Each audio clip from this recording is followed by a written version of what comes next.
take any questions from the audience. We've got a roving mic here, and if you want to ask anyone a question to anyone specific on the panel, can you say who you want to talk to? Otherwise, you can just ask any question you want.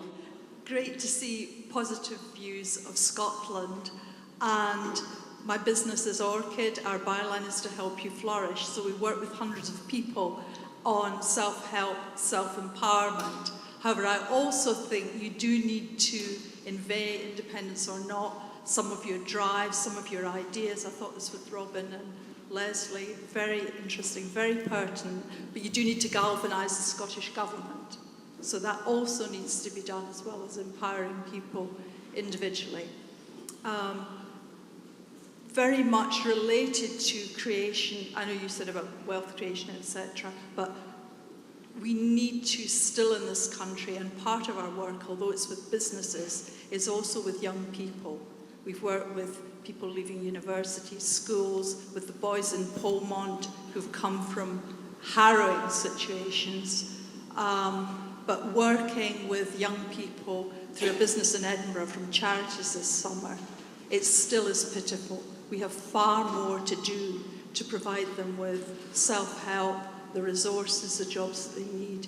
So that would come very high up on any discussion of the type of Scotland that we would want. And another area touched on was inequality in women. And so, yes, we need more power for our able women.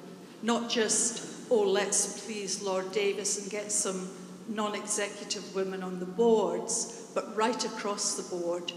I gave evidence to the Equal Ops in the Parliament fairly recently, and from what other people said as well. Resources, women's talent, women's time, totally not being utilised, mainly because of, as has been mentioned, inadequate childcare. So we need to get moving on that. I have a bit of concern about everything's going to get moving after, 2014 or 2018. We need actually to be doing it now. There are lots of devolved powers. There's lots that we can do individually on that. And also on the whole thing of what sort of Scotland do women want. Our rate of domestic violence is appalling. It's hardly Scotland the brave. And while it is a generational thing, takes longer, I feel we do need to address this. The problems of Scotland are the problems of many areas. We're a small country. Can we just, I've got a question at the end of this. Okay, so all I want to say is we're a small country. We can provide some of the solutions, and we can be a beacon of light to the world again. Okay, that's my thanks bit. for your input. Thank you. Thanks. Question for Robin, particularly reference to Commonweal. Now, we've got a very high rate of small business, medium-sized business failure in Scotland, but where businesses, very often, they're bought out by larger corporations, and the wealth they generate goes elsewhere. Now, I'm particularly thinking of Germany, but also other northern European countries. They're much more successful at keeping a small and medium business sector in local hands, where the wealth these businesses generate stay in the community, and these businesses can then generate capital for further investment. They tend to do better with investment than we do. What could we do with independence to improve the health of the small and medium-sized business sector and stop them being bought up by larger overseas interests? Thanks. I won't go through everything. Just a very quick list of some things that we ought to be doing. First of all, we've got to start using things such as support and finance. So if we're giving generous finance terms to small businesses, part of that might be golden share, encourage them to stay. When I was talking about the importance of putting employees on boards, one of the key things about businesses which are run by employees, and it's interesting in the Nordic countries and particularly in Germany, the boards of big local companies have community representatives on the board. They are governed by their communities. And what happens is, if you have businesses that are governed by communities or by employees, they don't sell out. It's not in their interest to take short-term benefit and get rid of the businesses. Some simple things. One thing we've got to do immediately is change the situation whereby multinationals pay substantially less tax than indigenous Scottish businesses, because multinationals don't pay tax. We've got to crack down on tax evasion. Anyone that tells you that's difficult, they're not telling the truth. It is very easy to end tax evasion by multinational corporations immediately. And we've got to create a cultural change.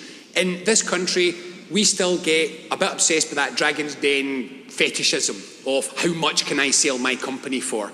That's a measure of how successful I was. We've got to get to the situation that they have in Germany, for example, where a successful business leader considers success to be how well they leave that company for the next generation to take on. So there's cultural and practical things that we can do. There's things that we can do to do with finance, and there's things that we can do with the tax system and the monetary system as well. One of the things which I think is important, and coming back to that point, is we've got to get away from the belief that there are simple answers. There is this belief, and one of the things I will be critical of the SNP is, if we just say cut corporation tax, somehow that will just lead to a flourishing. There is no single act that fixes everything. We need to use packages of things. The key thing is to understand what we're trying to achieve, and if this is the first generation of my lifetime that's talking about how we keep Scottish businesses in Scotland, by Scotland, for Scotland, that in itself will be a big step forward. The gentleman there from Sherty. Marie, could I just say something on the... Yeah, Just a final wee thing on Germany. Where is it? Yeah, the thing about businesses. One thing, looking at from the historical context, after the war, the Brits were the ones who went over to Germany, thought that the concentration of power that had allowed Hitler to occur was something that shouldn't be allowed to happen in a new democratic country. And it was our guys who went in and created the federal structure, the very devolved structure that has meant Germany became an economic superpower. Only 18% of people in Germany bank with Deutsche Bank. So their model of banks isn't large either. And in the Nordic countries, there are Sparkassen, which are the smaller local banks. I think you're getting the theme here. Once you hand over power to one centralised authority, you're creating a recipe for the takeovers that Robin described. Now, I merely ponder that currently the Scottish Government is centralising many things. And it's true that actually in the Nordic countries there is also a single police force. But what they have right at the bottom is very, very local police forces in their little commune. And of course we don't have that. So what I'm suggesting is that when it comes to trying to protect, well, even trying to protect small and medium-sized business, just allowing things to thrive, allowing the energy that's there to come out, seems to work a lot better when you've got very locally controlled areas who, for example, do another thing. Labour it was who brought in the best value clause in a pernicious thing, actually, which has been very tightly interpreted by many councils. And it tends to mean that the lowest bid for any services will win every time, or if you're selling assets, it has to be the highest offer. And that is currently stopping communities being able to take over assets like the Murray Libraries, for example, because best value means they need to flog it off at more than that rate. And it tends to price local businesses out of being able to supply to councils, to hospitals, all these things, which is a nonsense. Now, there's been changes in procurement that should make things a bit better by the Scottish Government, but you still have this problem. That best value presumption needs to be taken out of our public life, or at least more craftily interpreted. And I think that would happen more if those council officials were eyeballing you every day and not their corporate lawyers. And what happens when you become remote and in an ivory tower is they don't see you. They never bump into you. They don't bump into the poor. They don't bump into you. They don't bump into anybody but the professional class who run things and never meet anybody else. And that's not to knock professionals. It would be hard to do anything else the way we're constructed. But if we don't think about the structure of our lives, we'll bump on like this forever.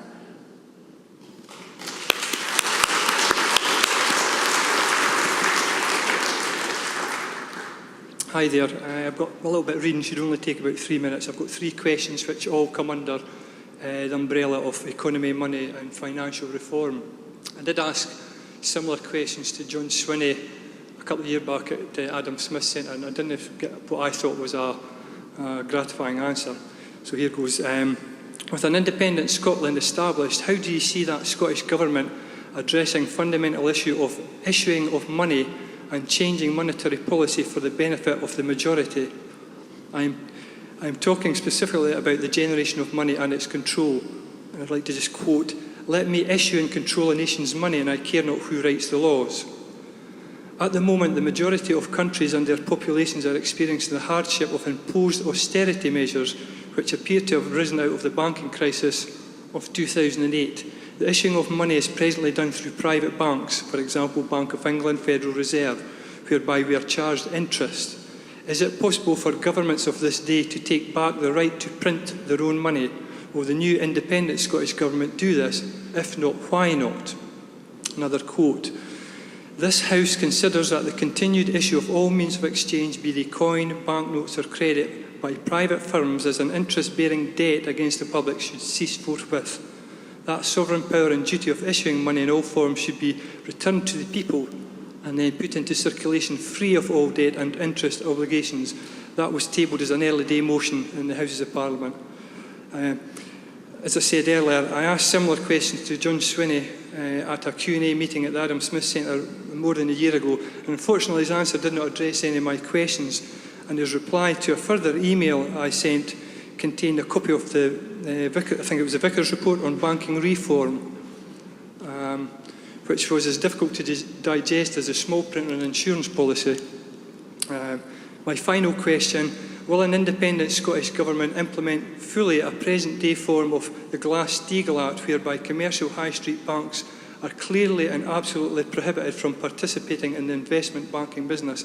And the reason I mention this is what everybody's experiencing the consequence of this austerity package. So if we move into independence, which I am up for, what's going to be the Scottish Parliament's position on that? How are they going to manage that? Or are we just going to carry on with the system as it stands? Okay, it's late in the night for complex monetary policy. First of all, the first question that you're asking, I'm not going to say what we should do, I'm going to say what will happen once we're independent.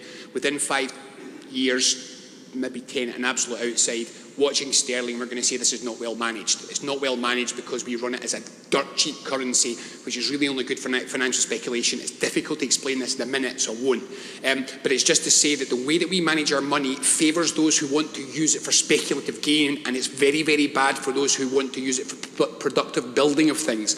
It would take about 5 years for that to dawn on us firmly. We will not retain sterling for long once we're in. We'll get to use sterling, but we won't retain it for long.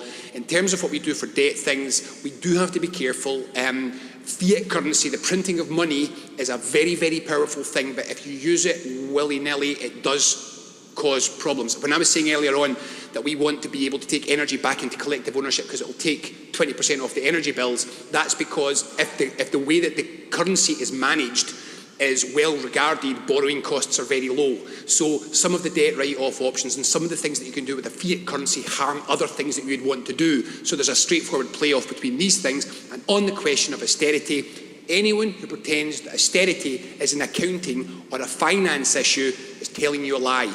Austerity is politics. Austerity is the pure politics of saying the way that we are going to get us out the catastrophe that we created is to pass the burden on to ordinary people and take it away from people at the top, or from the big institutions, the big systems. That's what we've got to reverse. Do you have any further questions from the audience? Gentleman down here. Thanks very much. I was very struck by Lesley's story about Tommy Riley. I'll be voting yes, but I think we'd be sticking our head in the sand if we don't at least accept the risk that Scotland's going to vote no. What can be done to stop Scotland ending up like Tommy Riley and after a no vote ending up worse off than we are now in terms of confidence and such like? Well, I don't think, I mean, it's hard to make that kind of parallel between a country and a man, although I suppose that's true. I don't think all the energy there is in this room, and I see all over the country, goes back in the box. I mean, something has changed about us. Robin's right, look. I mean, what is it now? It's kind of 9:30 on a Friday night. You're all largely still here, and most of you are awake. I mean, this is utterly unbelievable. I mean, people are now beginning to become expert in all sorts of things that you probably never thought you even wanted to know about. And that doesn't go nowhere. So, you know, that energy, I hope, will begin to make people to start questioning quite a number of things right beneath your noses. Because the things, to me, what would be great, and I spoke at a Yes Elgin meeting where they were talking about libraries. And I said, you know, why don't you take up Yes to Libraries? I mean, why don't you just take over a library? Because what's happened is we've become infantilized by not being able to do things. I was in Linlithgow once and there was a meeting of the Chamber of Commerce and they were bemoaning the way Linlithgow High Street had dwindled. And one guy in particular was talking about a thing that maddened him, which was an underpass. And in it there was a light bulb that was always broken. And this just drove him crazy. And in the end I said to him, well, here's a thought. Why don't you take a light bulb and stick it in it? As in fix it. And he looked at me for a minute like I was mad. And he said, but I couldn't do that. I said, listen to you. Listen to what we have become.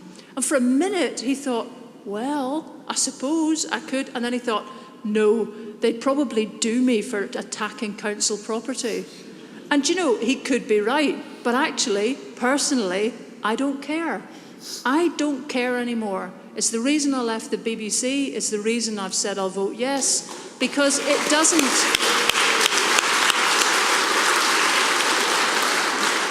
You know, we have one life to live and who knows how long we're given.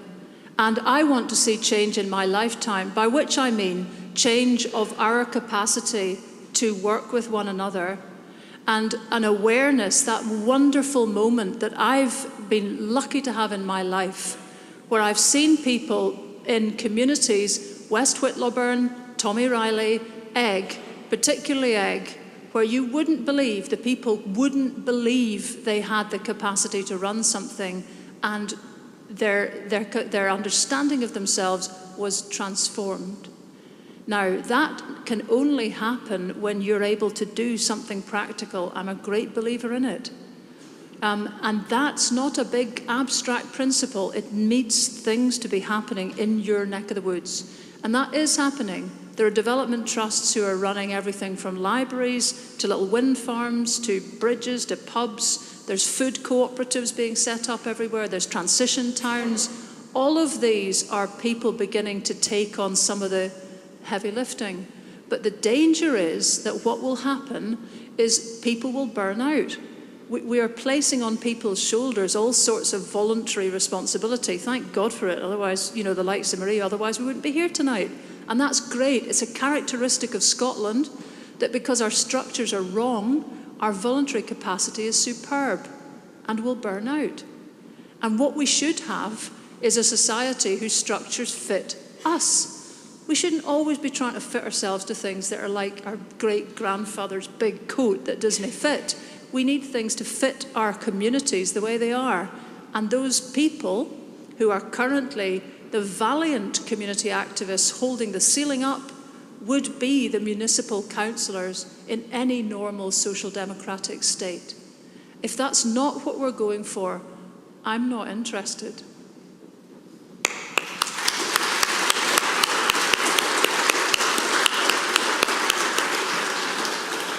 And can I just say, one of my favourite quotes of all time is Oliver Wendell Holmes, a man's mind, sorry for the gender, but a man's mind once stretched by a new idea never regains its original shape. This isn't going away. I'm one of the few people who will stand up here and say, first of all, we are getting a no vote, a yes vote, and I can explain why there's not time just now, but political strategy is what I do, and I've been watching this a lot, and as soon as we get a couple of things right, talking to the Scottish Government here, we will win a yes vote. But if there was a no vote, I'm one of the few people who say it won't be 5 years before there's another. What we have revealed over the course of this campaign is a fundamental problem with our society, and believe me, more and more people are understanding and hearing this. If Scotland was daft enough to vote no, which it won't be, it would wake up on the 19th of September feeling dirty about itself and what it just did. There would be a change. The last time we made that mistake, we had a massive ideological battle with Thatcher. there would be some massive battle that would once again galvanise Scotland. And from my perspective, this is the point about Commonweal. Commonweal, you can do more with independence, but you can do a fair bit without it. And if that's what we've got, that's what we've got. We have to start to build a better Scotland either way. And if that is just to show people what they should have done and make them do it the next time, that's still what we do. We've got to do something now, and more of the same is not good enough, no matter what.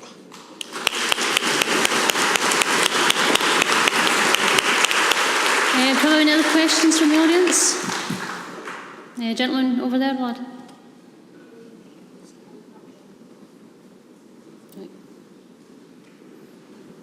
Thank you. I'm a wee bit concerned that after this yes vote, after devolution, we'll still be governed by politicians. And given the scenario that Lesley has drawn up for us, which indicates a completely different democratic structure from what we have now, would it not be worth a while focusing a wee bit on the Constitution, and does the panel think that that is a route whereby we can achieve that sort of structure that we all seem to be aspiring to?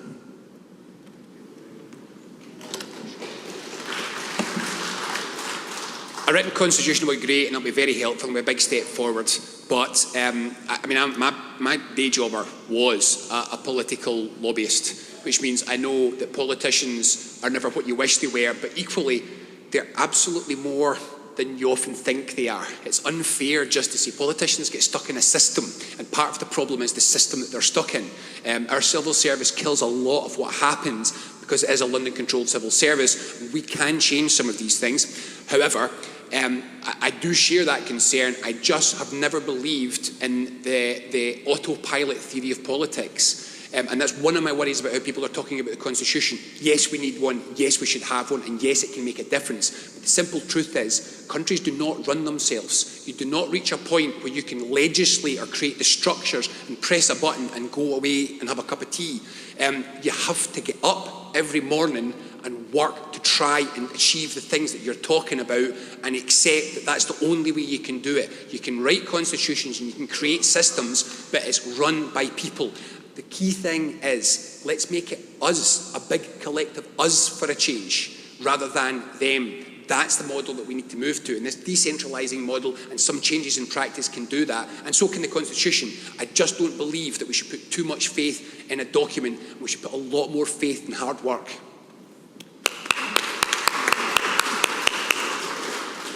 I think there's a difficulty at the moment, because at the moment, if you were to take a snapshot of what people value, they do value big is beautiful. You know, there's a guy called Hofstede, Geert Hofstede, who's a sociologist, who did a kind of mapping of 52 nations of the world.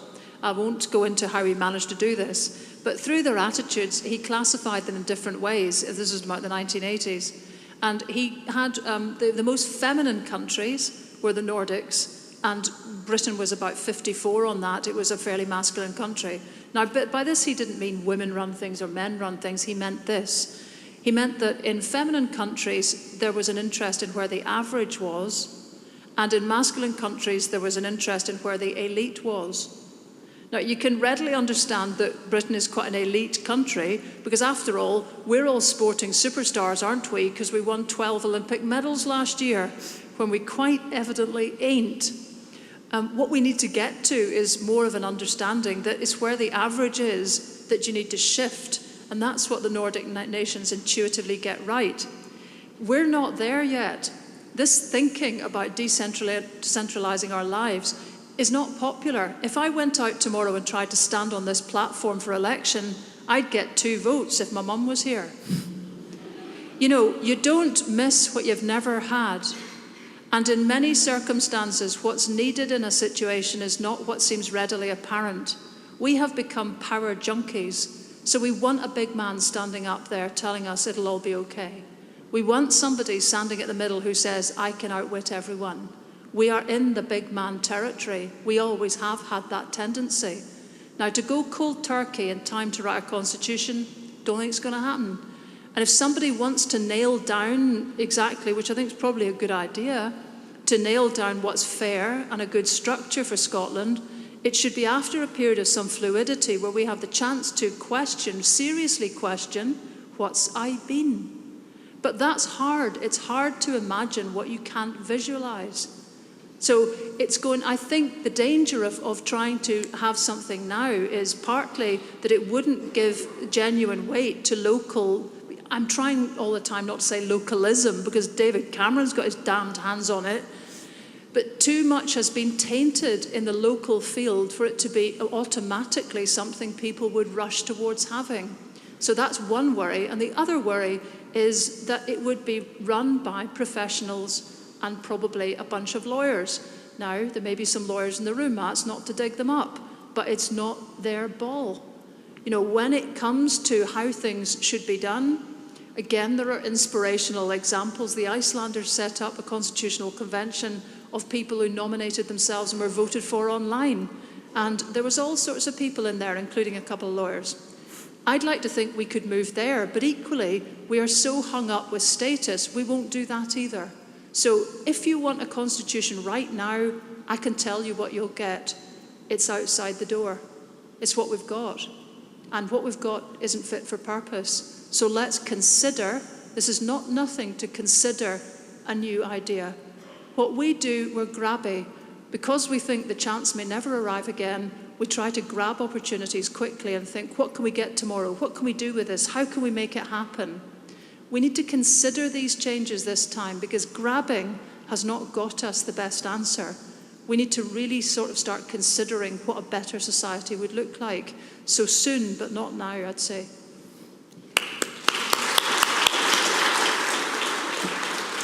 Is that okay? Yeah. Just to make this absolutely clear, I am voting for independence and I will wrestle anybody to the ground who isn't. But I have a question for the communications guy because I'm extremely worried about Salmon's relationship with Rupert Murdoch. So what can you tell me to reassure me about that? That relationship is far too cosy.